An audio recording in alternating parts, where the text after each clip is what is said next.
በስመ አብ ወወልድ ወመንፈስ ቅዱስ አሐዱ አምላክ ዘላለም ሥላሴ።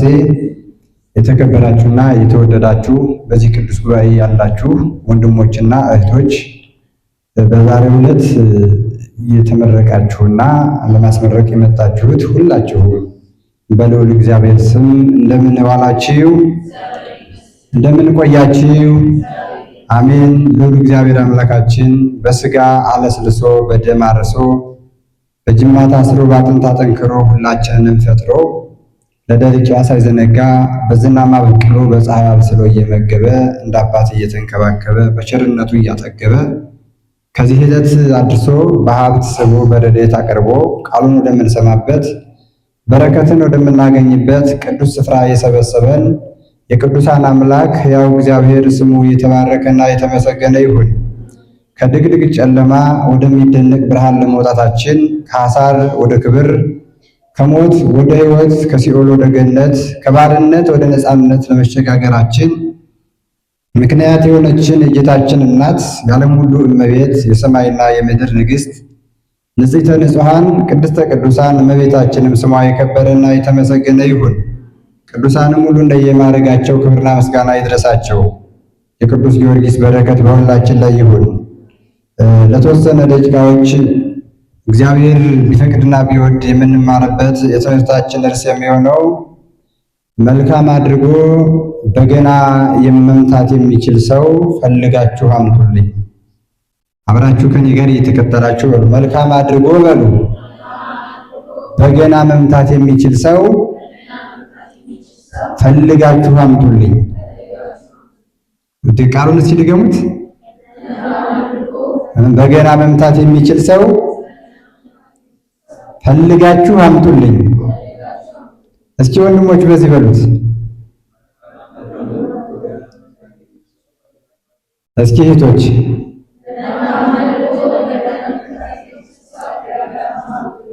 ቃለ ሕይወት ያሰማልን። እህቶች በደንብ እያሉት ነው። ወንድሞች ቁጥራችሁም በጣም አንሷል። ለምን እንደሆነ እንጃ። ምናልባት በዚህ ሰዓት መንገድ ለመንገድ እየተቋለለ ባልሆነ ቦታ እየተገኘ ሊሆን ይችላል። እህቶቻችን በዛ ብላችሁ መገኘታችሁ ጥሩ ነው። ሴት ልጅን ማስተማር ማንን ማስተማር ነው ይባላል?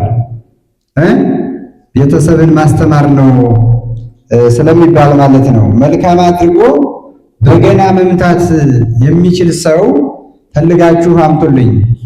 አንደኛ ሳሙኤል ምዕራፍ 16 ቁጥር 17 ላይ የሚገኝ ኃይለ ቃል ነው። ቃሉን የጻፈው ነቢዩ ሳሙኤል ነው። የተናገረው ፈልጋችሁ አምጡልኝ ያለው ሳኦል ነው። ሳኦል የሚባለው የእስራኤል የመጀመሪያ ንጉሥ ነው። ከሳኦል በፊት እስራኤላውያን የሚስተዳደሩት በመሳፍንት ነበር።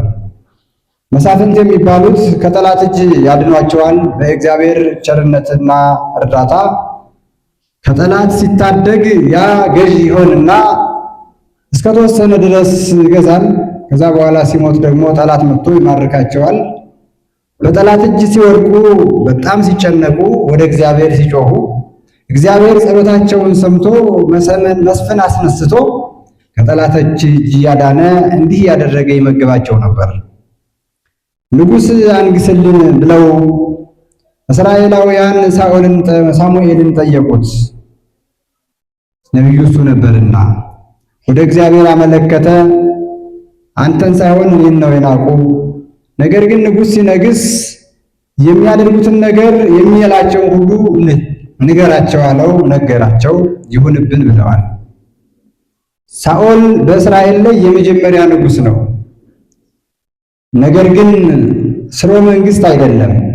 ስርወ መንግስት የሆነው ዳዊት ነው።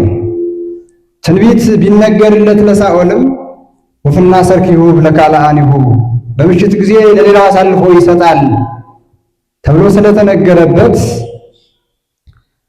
ለመቆያ ያህል ሳኦል ንጉሥ ሆኖ ነበር።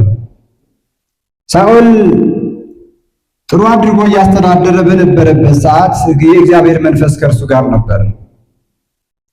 ሳኦል ከእግዚአብሔር ሲርቅ የእግዚአብሔር መንፈስም ከሳኦል ራቀ ይላል። የእግዚአብሔር መንፈስ ከማን ራቀ? የእግዚአብሔር መንፈስ ከሁላችን አይራቅ። የእግዚአብሔር መንፈስ እንዳይርቅ ሕጉንና ትእዛዙን መጠበቅ፣ በቤተ ክርስቲያን ማገልገል፣ በአገልግሎቱ መሳተፍ፣ በበረከቱ በሁሉ ነገር መገኘት ያስፈልጋል ማለት ነው። ታዲያ ይህ ዳዊት ከልጅነቱ ጀምሮ እግዚአብሔርን የሚወድና የሚፈራ ለእናት ለአባቱ የሚታዘዝ መልካም ልጅ ነው። በግ ከሚጠብቅበት እግዚአብሔር መርጦታል። እስከ ማይዜኑ ተራህዮ ሳሙኤል ለሳኦል እስመ አነ መነንክዎ ገደፍክዎ። ሳሙኤል ለሳኦል ያለቅስለት ነበር። ሕጉንና ትእዛዙን ስላልጠበቀ ከእግዚአብሔር ሕግ ስለራቀ ሳሙኤል ለሳኦል ያለቅስ ነበር። የባልንጀራን ኃጢአት እያሰቡ ማዘን ይገባል። ሳሙኤል ለሳኦል ያለቅስለት ነበር። መድኃኒታችን ኢየሱስ ክርስቶስም ለኢየሩሳሌም አልቅሶላታል፣ ለይሁዳም አልቅሷል።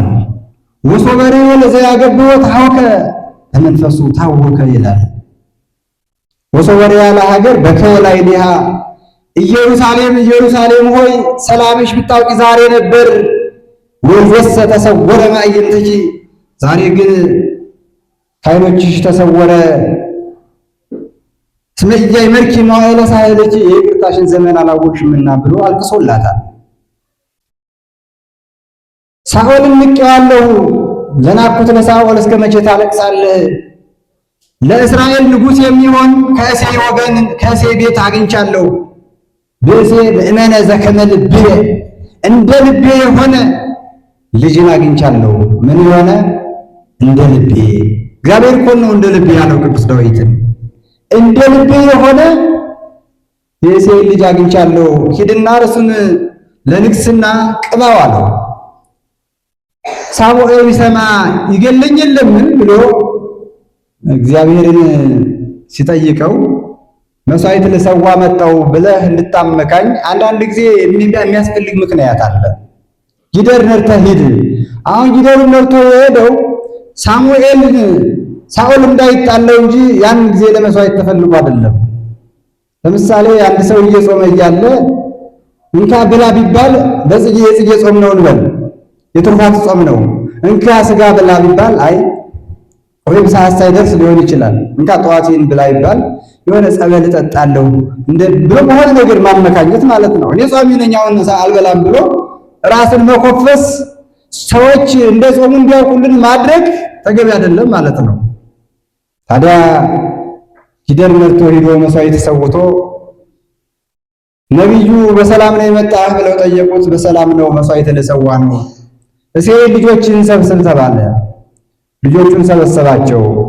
ነዋ መሲሁ ለእግዚአብሔር በቃ የሆነ ቀርነ ቅውን አውጥቶ ሲያፈስ ሲል መፍሰስ አልቻለም። እግዚአብሔር አልፈቀደላችሁም። አይ ለንግስና የሚበቃ ጥሩ ልጅ አለ አለና ኤልያብን አቀረበው። እግዚአብሔር ምን አለው? ኢትራይ ግርማሬቱ ለኤልያብ፣ የኤልያብን የመልኩን ማማር የቁመቱን ዘለግታ አትመልከት። እግዚአብሔር ሰው እንደሚያይ አያይም። እግዚአብሔር ማን እንደሚያይ አያይም? ሰው እንደሚያይ አያይም። ሰው ፊቱ ሆዱ ለሞላ ደረቱ ለቀላ ሀብቱ ለበዛ ፊቱ ለወዛ ሊል ይችላል። በዘመድ አዝማድ ይሰራል። እግዚአብሔር ግን እንደዚህ አይደለም። ሰብሰ ገጸ ይሬኢ፣ ሰው ፊትን ያያል፣ እግዚአብሔር ግን ልብን ይመረምራል። ሰው እንደሚያየው እግዚአብሔር ማያይ ቢሆን ኑሮ እግዚአብሔር እንደ ሰው ያይ ኑሮ ሰዎች ያላዩአቸው ሰዎች ሊኖሩ አይችሉም ነበር ማለት ነው። ዳዊትን እንኳን አይደለም ሳሙኤል አባቱ እንኳን አላየውም ቢል ማይሆን ሲሆን እነዚህም አልፈቀደላቸውም። ሌላ ልጅ የለህም? ልጆች እኒህ ብቻ ናቸው አለው።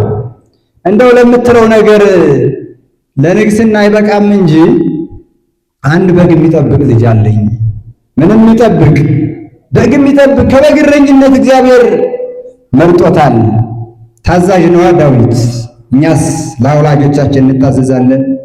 ምናልባት ከተማ ላይ በግ ጠብቁ ላንባል እንችላለን። ግን ቤት እኮ ውሃ የሚቀዳ ውሃ አለ፣ የሚጸዳ ቤት አለ፣ የሚታጠብ ልብስ አለ። እናታችን እያጠበች አባታችን ወይም ውሃ ትላልቆቹ እየቀዱ ዝም ብላችሁ በቤታችሁ የምትጎራደዱ ከሆነ ጥሩ አይደለም። ታዛዥ መሆን ያስፈልጋል። ከመስዋዕት ምን ይበልጣል የሚባለው? መታዘዝ ከምን ይበልጣል? ከመሰነፍ መስዋዕት ይበልጣል። ሳሙኤልን ነው እንዲህ ያለው። ሳሙኤል ነው እንዲህ ያለው ሳኦልን እግዚአብሔር ያዘዘውን ነገር ሳያደርግ መስዋዕት ሲሰዋ ለመስዋዕት ያቀረባቸውን በጎች ከብቶቹን አይቶ ለመስዋዕት የቀረቡ ናቸው እነዚህ ብሎ ሲነግረው ከመታዘዝ ከመስዋዕት ይበልጣል። መጀመሪያ የእግዚአብሔርን ትእዛዝ በፈጸምክ እኛም በምድር ላይ መልካም እንዲሆንልህ እድሜህም እንዲረዝም ማንን አክብር ነው የተባለው? እናትህንና አባትህን ምን በል ተባለ? አክብር። በምድር ላይ መልካም እንዲሆንልህ መልካም እንዲሆንለት የማይወድ ሰው የለም። እድሜው እንዲረዝምለት የማይወድ ሰው የለም። እንኳን ወጣቶች ሽማግሌውም ቢሆን ባልቴቶችም ቢሆን እድሜ ይጨመራችሁ ቢባሉ ደስተኞች ናቸው። እንደውም ከወጣቱ ይልቅ ሽማግሌዎቹ እድሜ በጣም ባገኙ ይፈልጋሉ። ልክ እድሜያችን እንደ ፀሐይ ነው። ፀሐይ ሲወጣ ጠዋት ለመሞቅ እንፈልጋታለን። ቀትር ሲሆን ደግሞ እንሸሻታለን። ማታ ሲሆን ደግሞ ሊገባ ነው ብለን ሁላችንም በፀሐይ የምንሰራውን ስራ ለመስራት እንፋጠናለን። በወጣትነት በሕፃንነታችን ዘመን ያገኘ ሁሉ ይስመናል። ወጣት ስንሆን ደግሞ ሰዎቹ ይፈሩናል። ወደ ሽምግልና ዘመን ስንደርስ ደግሞ እንደዚሁ እድሜ እያለቀ እድሜያችን በጨመረ ቁጥር ወደ ማን እየቀረብን ነው የምንሄደው? ወደ ሞት እየቀረብን ነው የምንሄደው።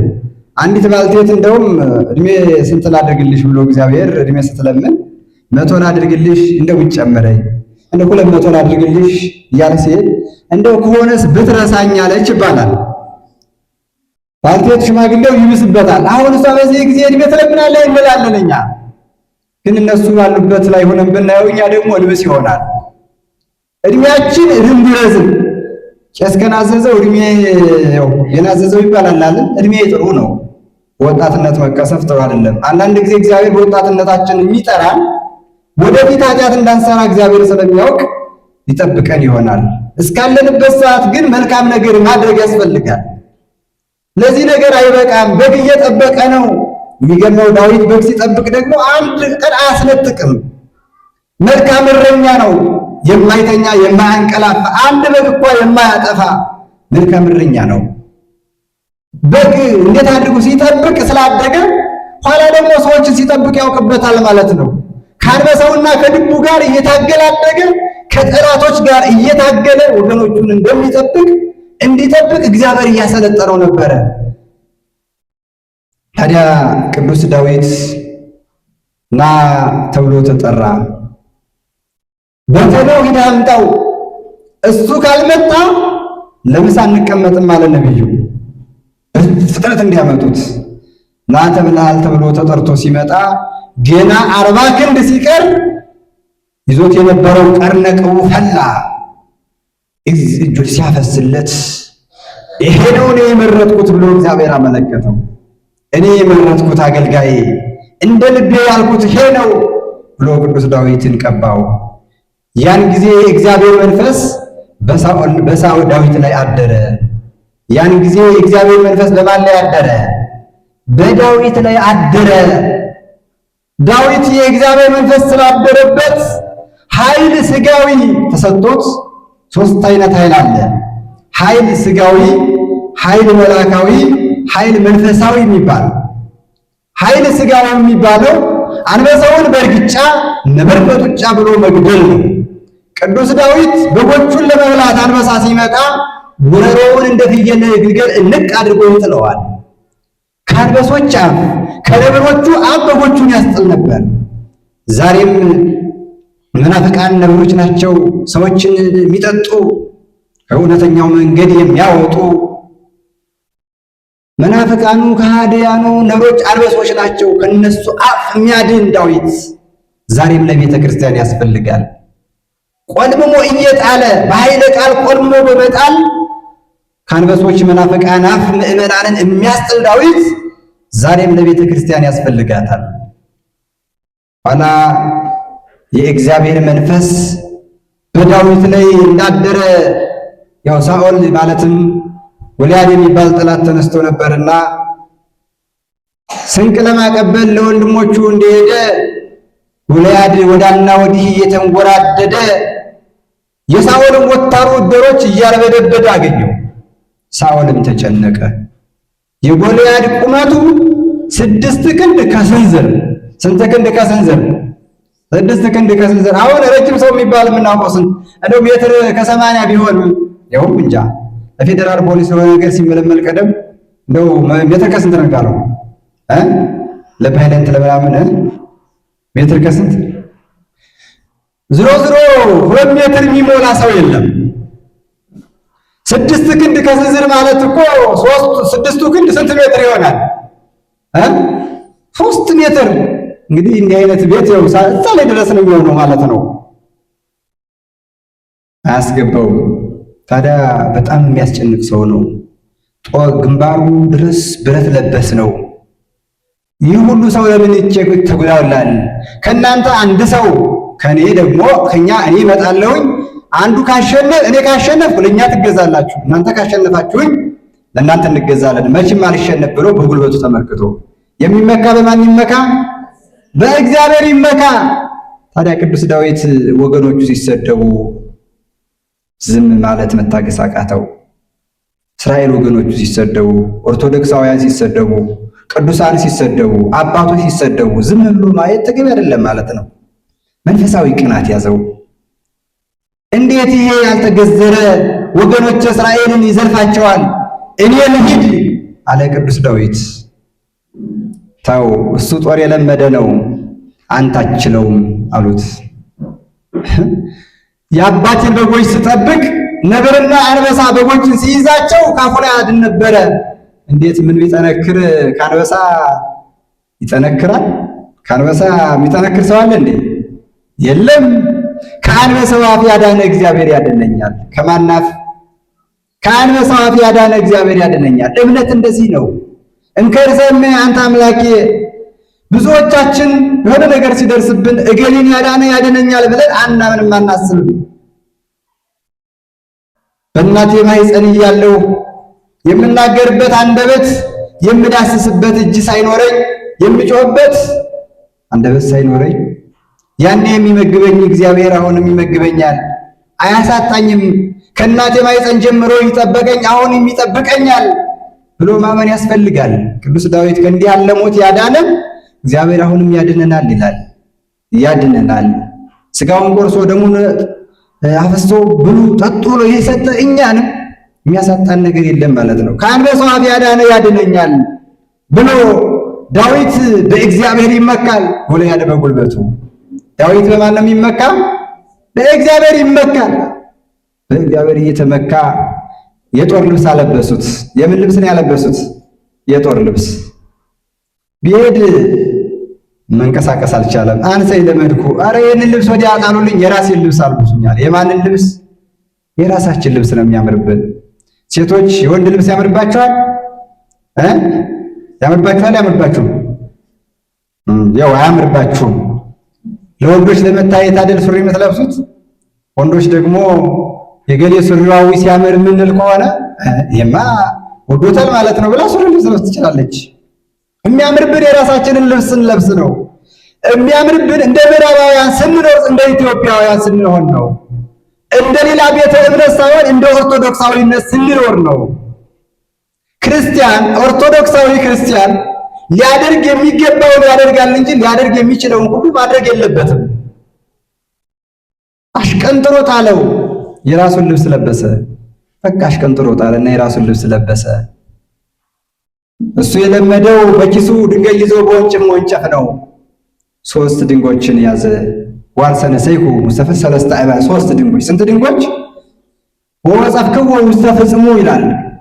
ያን ጊዜ ወንጭፉን ወነጨፈና ወደ ግንባሩ ሲወረውረው ሄደና ከግንባሩ ተቀረቀረ። ያ ጠላት ምድር ላይ ተዘረረ። ዳዊትም ሄደና ሰይፉን ከእጁ ላይ ሲወድቅለት ብድግ አደረገና አንገቱን ቆረጠው። በቃ ዋንሰ ነሳይኩም ውስጥ ተፈለግ ሰለስተ አይባነ።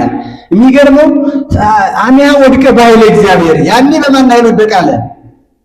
ወሩሬ ስለማልስት ግንባሩ ላይ ቀረቀርኩት፣ ባፍንጫው ደፋሁት ነበር እኛ የምንለው። እሱም ግን በማን ኃይል ወደቃለ? ምንም እንኳን ፈሪዎቹ ነን፣ ኃይለኛ መባል እንፈልጋለን፣ ደፋሮች ጠንካራ መባል እንፈልጋለን። አንድ ጊዜ አንድ ሰው ከሚስቱ ጋር እየሄደ እያወራ ነው በጣም ይሄን ከበየን ይሄን ነገር አድርጌያለሁ እያለ ውሸቱን እየለቀቀው ይሄዳል። ከመካከል እንደው ድርጭት ታውቃላችሁ ልክ ስትል ወዲያው እናት ያለና ያዘው ጠመንጃ ጣለው። ምን ነው አንበሳ ገድዬ ነብር ገድዬ አላልከኝም? አይ እንደው ከክፉ ከስራ ሁሉ ክፉ በስጭት ካሁን የሁሉ ክፉ ድርጭት ትባላለች እንጂ ለአንበሳስ ብታይ ኑሮ አለ ይባላል። እና ምን ለማለት ነው? ቅዱስ ዳዊት በራሱ ጉልበት ሳይሆን የሚመካው በማን ነው? በእግዚአብሔር ነው። እኛም በውበት በጉልበት በሀብት በቃ በዘመድ አዝማድ በገንዘብ መመካት የለብንም። ውበቱም ይረግፋል፣ አፈር ነው፣ እንደ ቅጠል ይረግፋል፣ እንደ አበባ ሊረግፍ ይችላል። ሀብቱም ጤዛ ነው፣ በአንድ ቀን ድሃ ይሆን ይችላል። በጤና ቢሆን እንዲሁ ነው። ታዲያ ዳዊት 1000 ገዳይ፣ ሳኦል 1000 ገዳይ፣ ዳዊት ደግሞ 10,000 ገዳይ ብለው ሴቶቹ ሙሾ ማለት ዘፈን ዘፈኑ። ዳዊትን ስንት ገዳይ ያሉት? 10,000 ማለት ነው፣ 1000 ገዳይ። ሳኦልን ደግሞ 1000 ገዳይ ያሉት። ይሄማ ምን ቀረ? አሁን ያን ያህል ጠላት ገሉለት። ያ እኮ ጠላት ሳኦል ዳዊት ባይመጣልን ኖሮ ሳኦል ሟሽ ነበር። መንግስቱ ስለሱ ሰጡት አይደል ብሎ ቅናት ያዘው። ቅናት ያዘውም ለሕዝብ አብዳን አለ። ሰነፎችን ቅናት ያዛቸው። ቅናት ደግሞ በጣም ከባድ ነው፣ ሰይጣናዊ በሽታ ነው። ቀናተኛ ሰው የቀናበትን ሰው ለማጥፋት በጣም ይጥራል። ቀናተኛ ከመሆን እግዚአብሔር ይጠብቀን። መንፈሳዊ ቅናት እንጂ ስጋዊ ቅናት ተገቢ አይደለም። ሄሮድስ መድኃኒታችን ኢየሱስ ክርስቶስን ያሳደደው በቅንዓት ነው። እስመ መሰለ በቅንዓት ዘወርስ ንግሶ፣ ንግስናውን በቅንዓት የሚወስድ መስሎት እሱን ያነገሰው ያ የማርያም ልጅ መሆኑን አልተረዳም። ቅንዓት በሽታ ከባድ ነው። በቅንዓት ተቀጣጠለ። በዚህ ጊዜ የእግዚአብሔር መንፈስ ከሳኦል ራቀ፣ በሽታ ያዘው ማለት ነው። ታዲያ ምን አሉት? ያ ርኩስ መንፈስ ይጥለዋል። ሲጥለው አገልጋዮቹ ቀረብ አሉና እንደው በገና የሚመታ ሰው ብትፈልግ እና መጥቶ በገና ቢደረድርልህ እንደው ያሳርፋል፣ ይሻልሃል ብለው መከሩት። መካሪ ጥሩ ነው አይደል? ምክር ሰናይት ለኩሉ ዘይገብራ፣ ለሚሰራት ለሚያደርጋት ምክር መልካም ናት ይላል። መከሩት። በዚህ ጊዜ ሳኦል ምን አለ? ሰዎቹን ሰበሰበና መልካም አድርጎ ምንም ይመታ በገና መምታት የሚችል ሰው ምን በሉልኝ አለ? ፈልጋችሁ አምጡልኝ። መልካም አድርጎ የሚመታ ሰው፣ መልካም አድርጎ የሚሰራ ሰው እንዲሁ ዋዛ አይገኝም፣ ተፈልጎ ነው። ፈልጋችሁ አምጡልኝ ብሎ ትእዛዙን ሲያስተላልፍ አንድ ሰው ቀረብ አለና እንደው እነሆ መልካም አድርጎ በገና መምታት የሚችል ሰው የቤተልሔሙ እዛ የእሴይ ልጅ ዳዊትን አይቻለሁ አለ። መልካም አድርጎ በገና መምታት የሚችል ሰው የቤተልሔሙ የእሴይ ልጅ ዳዊትን አይቻለሁ። ሰውየው ጽኑ ነው። ሰውየው ደግሞ ምንድነው አለ? ጽኑ ነው። በሃይማኖቱ ጽኑ፣ በጉልበቱ በሁሉ ነገር ጽኑ፣ ኃያል ብርቱ ነው። እውነተ ብርቱ ነው ቅዱስ ዳዊት። ለጾም ለጸሎት ብርቱ ነው። እግዚአብሔርን ለማገልገል ብርቱ ነው። ወገኖቹን ለማገልገል ብርቱ ነው። በጎቹን ለመጠበቅ ብርቱ ጠንካራ ነው። ታዲያ ሂዳችሁ አምጡልኝ ተብለው ቅዱስ ዳዊትን ሂደው ፈልገው አመጡት። መልካም አድርጎ በገና መምታት የሚችል። ታዲያ ቅዱስ ሳኦል ያ በሽታ ሲጥለው ቅዱስ ዳዊት መጣና በገናውን ሲደረድር መዝሙሩን ሲዘምር ከነበረበት ደዌ ተላቀቀ፣ እርፍ አለ። ክብር ለአምላካችን ይሁን። እግዚአብሔርን ልብላችሁ አመስግኑ። ዛሬ የምትመረቁበት በገና መልካም አድርጎ ሲደረደር በመንፈሳዊ ሕይወት ሲዘመር በሽታን የሚያርቅ ሕይወትን የሚጠብቅ ነፍስን የሚያሳርፍ ነው ማለት ነው። መሰንቆ ይእቲ መሰንቆ ለዳዊት፣ የዳዊት በገናው አንቺ ነሽ ይላታል ቅዱስ ዳዊት።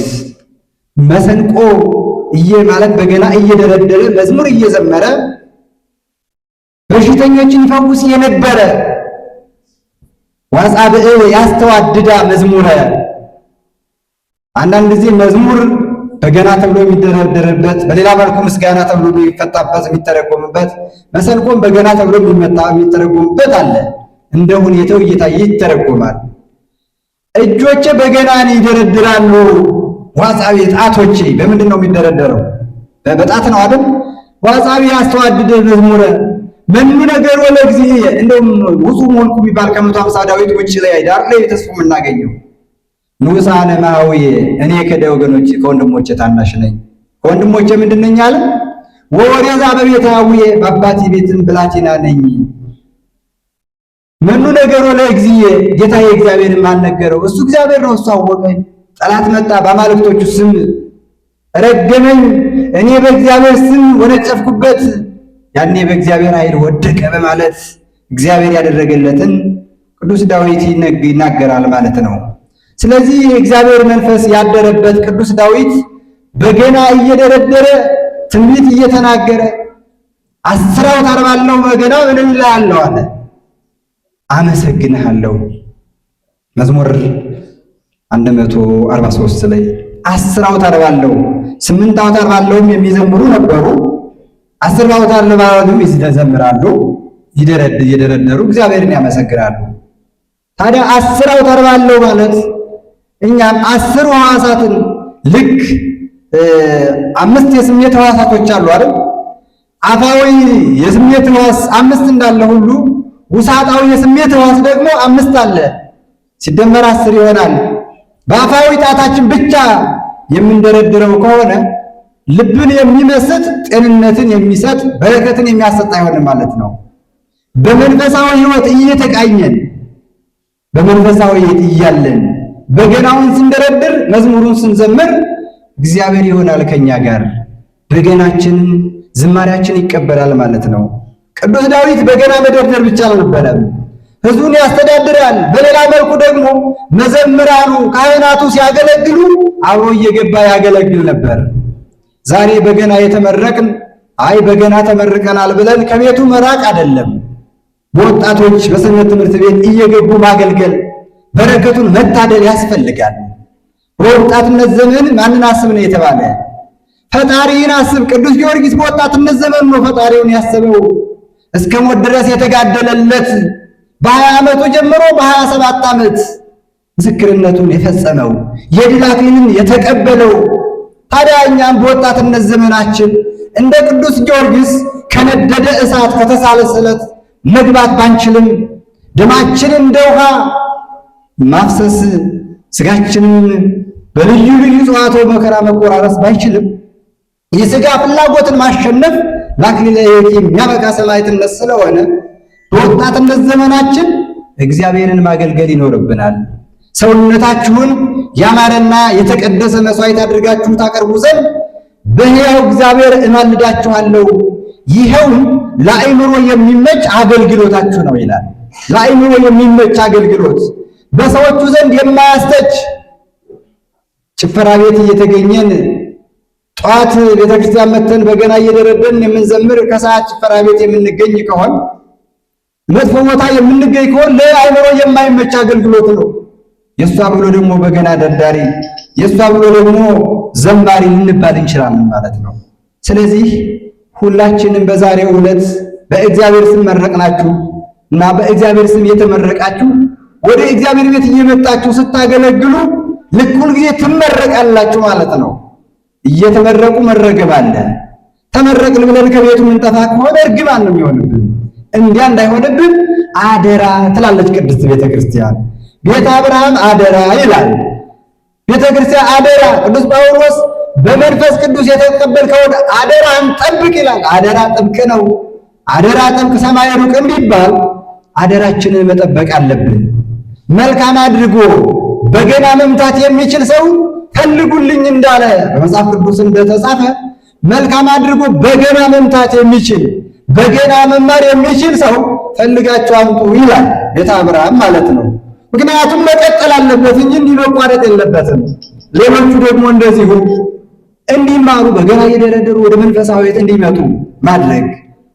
መልካም አድርጎ በገና መልካም አድርጎ ቤተክርስቲያን የሚያገለግል ሰው መልካም አድርጎ አርአያ የሚሆን ሰው ፈልጋችሁ አምጡልኝ እያለች ነው ቅድስት ቤተክርስቲያን። የጠፋውን እፈልጋለሁ የባዘነውን እመልሳለሁ ተብሎ እንደተጻፈው ስለዚህ መልካም አድርጎ በገና መምታት የሚችለውን ሰው እየፈለግን እኛም ወደ ቤቱ እንድናመጣ እግዚአብሔር አምላካችን ይፍቀድልን። የሰማነውን ቃል በልቡናችን ይጻፍልን። ይቆየን። ወስብሐት ለእግዚአብሔር ወለወላዲቱ ድንግል ወለመስቀሉ ክቡር።